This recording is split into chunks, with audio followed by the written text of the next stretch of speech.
For workflow on technique, I started off by firstly getting the concept for the environment that I was going to create. Um, Once upon deciding the environment and the size and scale, I went on to create the assets by breaking it down into its component parts and giving myself a list to work from in order to build.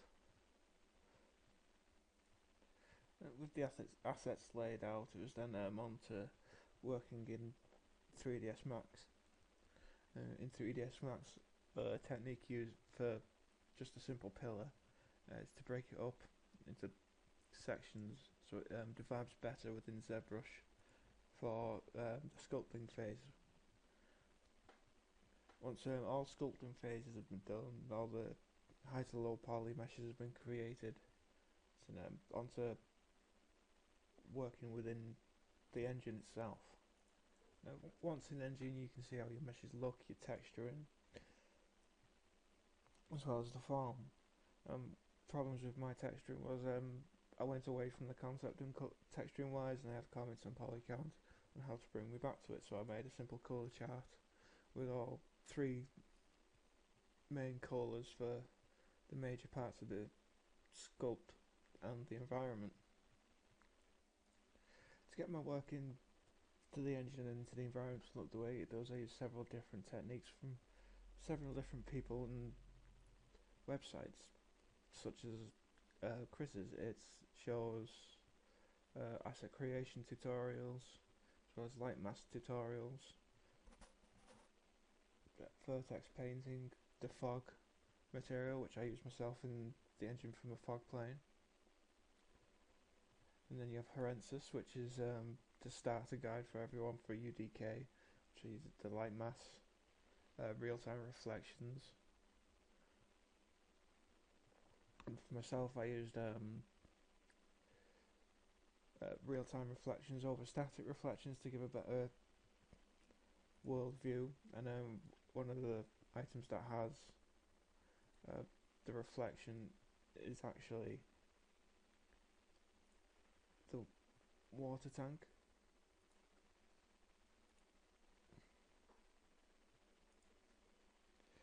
You see it's material, but with real-time dynamic reflections. As you see, it brings the reflection around with it, and it's not static. So wherever you move in the environment, you'll have a different reflection, which gives a much more realistic feel than a static reflection from wherever you stood. You'll have the same kind of reflection. I also used a color grading post-process feature, which is on the UDN. Shows you how you can change the tone of your mapping, so you can make it suit warmer or colder or more sci-fi feel. I've done this myself by using an RGB grader in Photoshop and going over the layers with different hues, curves and variances.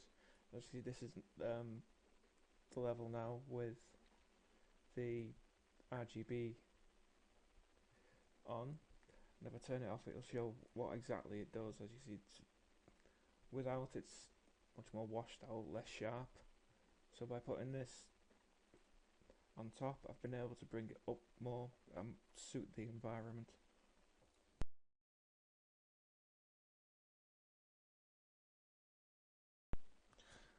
The major problems I had for this project was the actual DirectX 11 shader and some of the things that I was trying to attempt with it. For instance, getting a 6-way reflection map in DirectX 11. As you can see, I've got a cube map actor and its reflection map,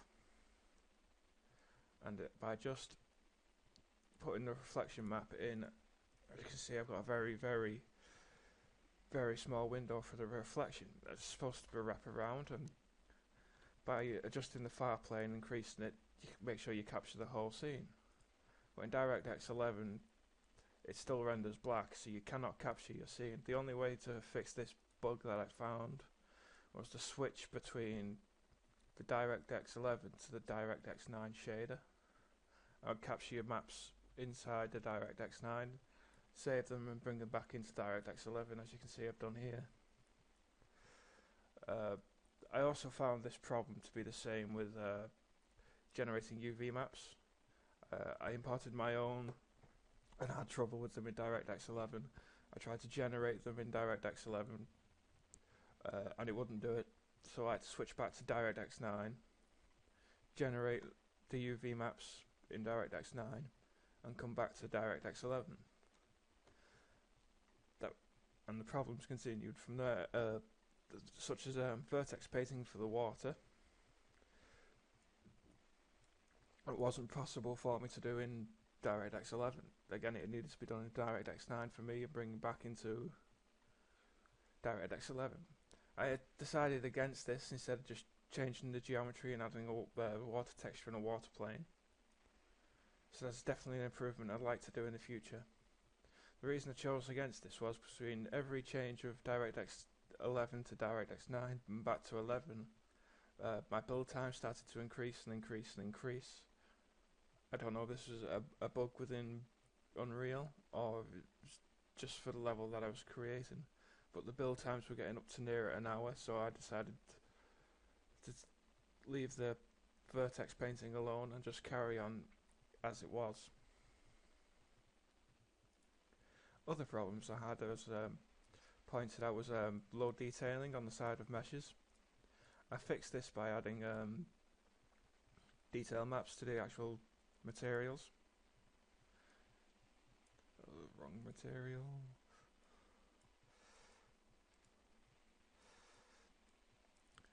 You see, if I add in detail maps and changing the coordinates in the pan, tiling it over the texture, it adds higher detail that wasn't there before. That made the mesh much crisper and better. Another problem picked out through polycount was my texturing. As I started off, I just started to really go through loads of different colours and textures, and it was pointed out that I should try and keep emphasis on browns and greys and get the colours from the lighting. As you can see, as I said, blowing out all the different colours just takes the eye everywhere in the map, and then I started bringing them down to the hues of browns and greys as suggested, and I started carrying on with feedback and getting good remarks from polycount. For future improvements, I would definitely like to look at the vertex painting as pointed out, and as well as going back to a chrome shader that I was working on that I never really got to implement. I'd definitely go back and look at lighting as well, because as it stands, the lighting in place matches the light sources from the concept, but the effects are not the same, and really stronger lighting technique is needed, so this is something I'd definitely like to go back and look at. Another future improvement I would definitely like to look at is the ground fog. At the minute I'm just running a fog material that I made on a flat plane. You see the effect of the fog, distortion, then overlapping the texture, which is just a render cloud from Photoshop. I have a fog volume in the map as well, but it doesn't really work together with the fog plane, so adding a mass kind of to the fog is something that I would like to achieve in future builds.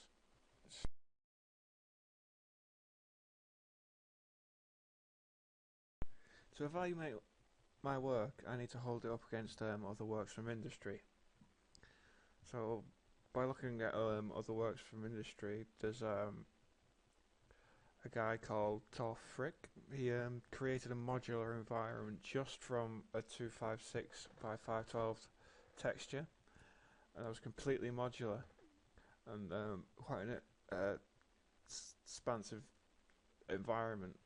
Now this is optimization at its best using low texture memory, and basically this is what games are heading towards. Now myself, I used maps up to 1024 by 2024 and multiple 512 maps.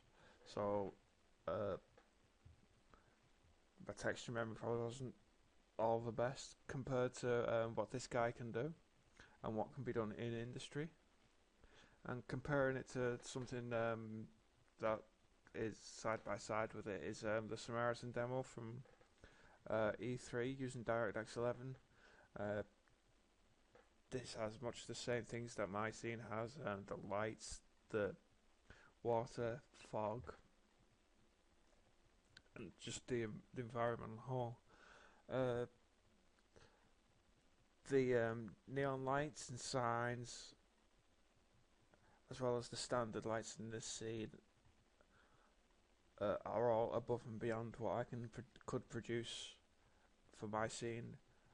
Again, this is why I need to go back and look at lighting, as well as just generally going down into taking more time on texturing and masks for neon lighting, and the smoke, the fog volumes as well, as it fills the scene, different heights, growing. This is what I wanted to create in my scene instead of the flat shadow plane with the fog material mapping, as well as the fog volume that I had, as well as the water wet slick look. This is something that I wasn't able to achieve because of the problems I was having with going between DirectX 11 and 9. This is something that would need to be addressed if I ever attempted something like this again.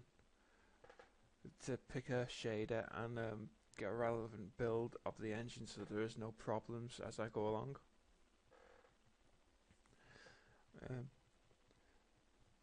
Other than those problems picked out, I think my scene on the whole is probably the best environment that I've turned out. It has its good parts and its bad parts, and I think it's definitely something to build on and add to in the future.